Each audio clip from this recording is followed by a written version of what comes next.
Assalamualaikum warahmatullahi wabarakatuh. Saya Anwar Fatih.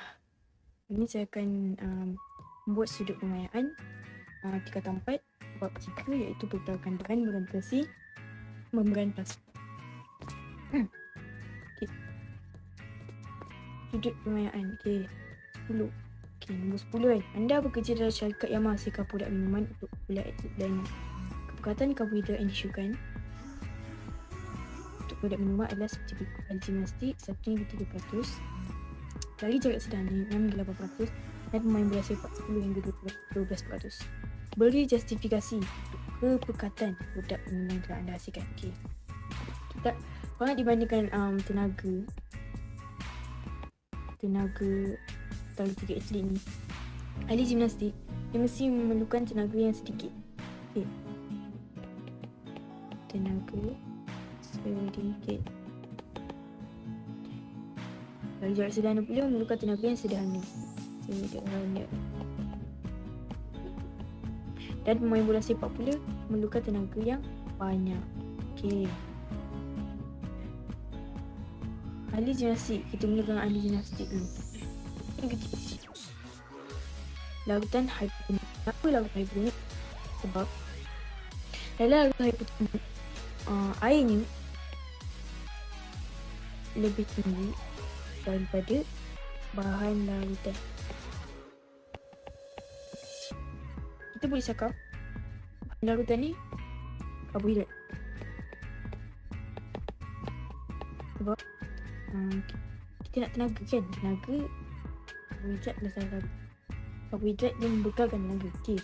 Jadi ahli gimnastik ni dia tak memerlukan banyak tenaga. Perlu banyak tenaga.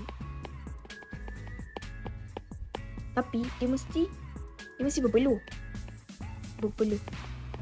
Sebabkan dia berpeluh, so air yang kita akan berfungsi untuk menghidrasikan badan kita dan menggantikan air melalui perpeluhan. Okey.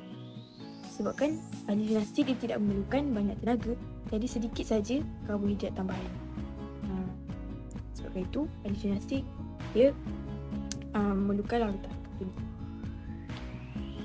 Kita beralih kepada pelari jarak sederhana. So pelari jarak sederhana ni dia mesti tenaga dan peluh yang hilang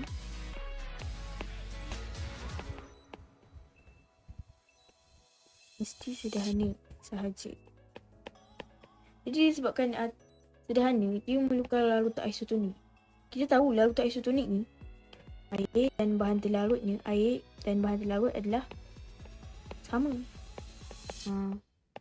Jadi air tu gantikan peluh yang hilang banyak tu, jadi memberikan sedikit tenaga kepada itu.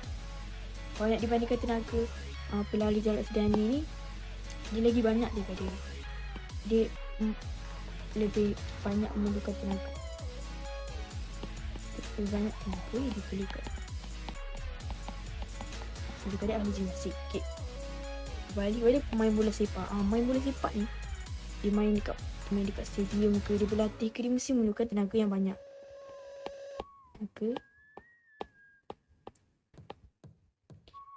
Tenaga yang banyak kan.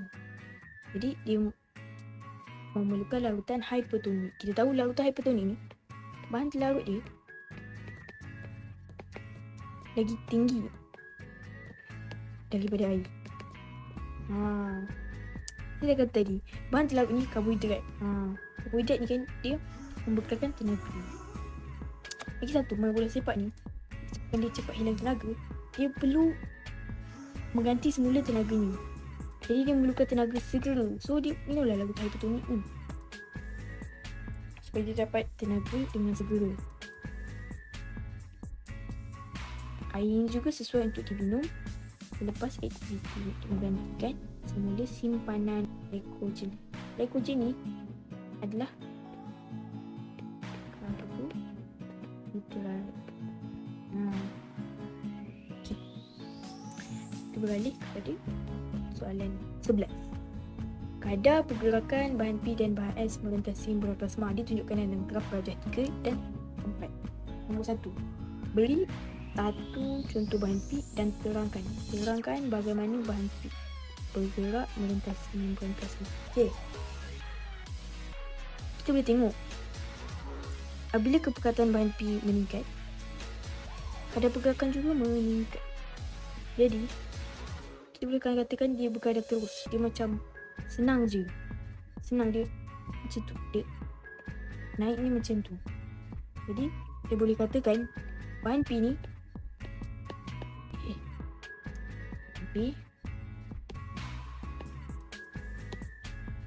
bahan P adalah asid lemak, gliserol ataupun vitamin A. Ni. Maaf.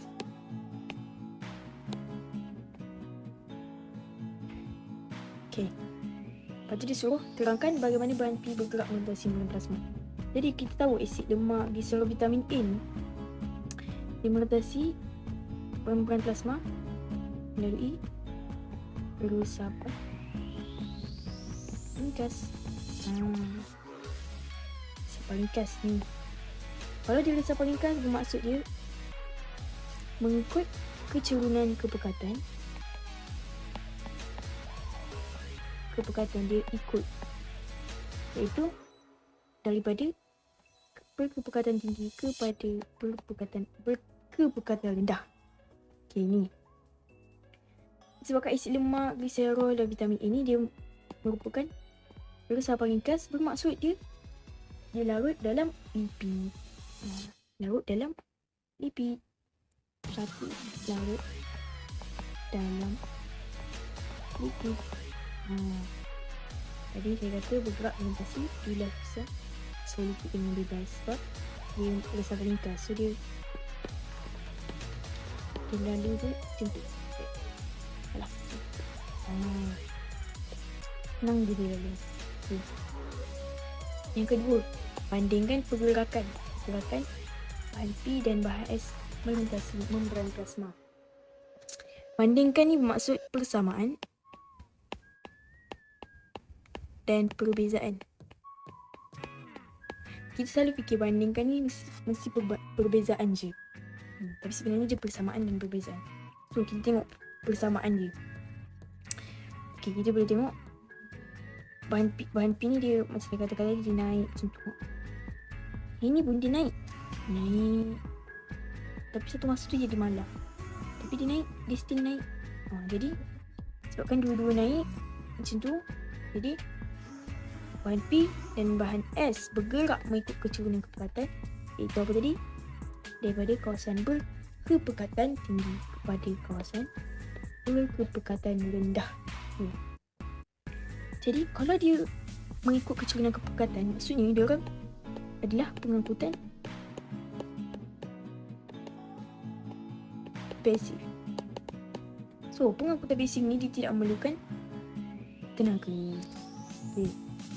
Itu persamaan. Jom kita cari perbezaan pula. Okey, perbezaan. Kita cerita pasal graf dulu. Graf ni, okey, naik. Ini pula begitu. Tadi saya kata kan. Graf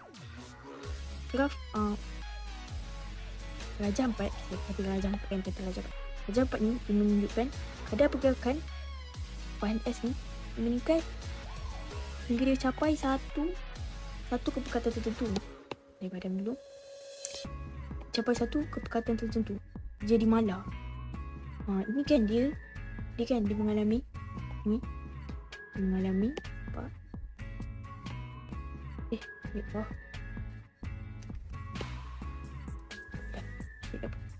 Dia mengalami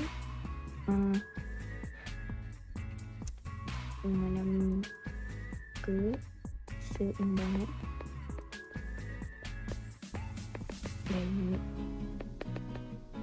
Keseimbangan dinamik ni apa?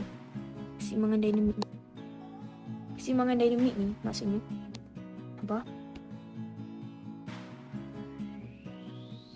Keseimbangan dinamik ni maksudnya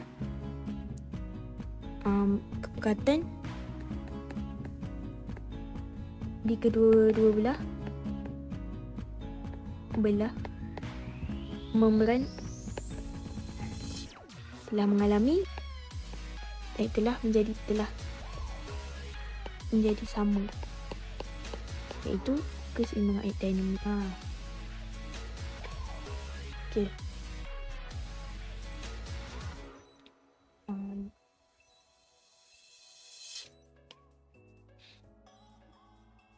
Okey.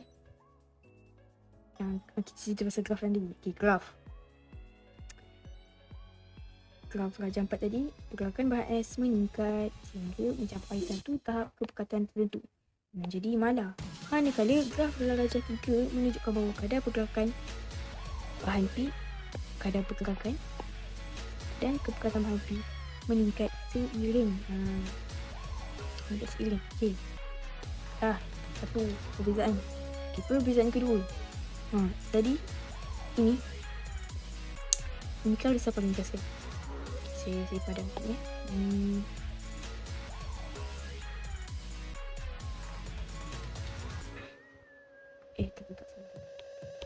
Tak. Salah. Okey. Ini tadi saya kata graf P ni resapan ringkas. So, bila kita cerita pasal keseimbangan dinamik, ini hanya terdapat pada resapan berbantu. Resapan berbantu ni dia menggunakan protein pembawa sebagai pembantu. Okey. Jadi bahan S dia memerlukan protein pembawa, manakala bahan P tidak memerlukan protein pembawa bergerak melintasi membran plasma. Okay. Sebab ini resapan ringkas tadi dia boleh larut dalam lipid. Jadi maksudnya molekul S ni pula tidak boleh larut dalam lipid sebab dia memerlukan bantuan. Last sekali, pergerakan bahan P adalah secara resapan ringkas, manakala pergerakan bahan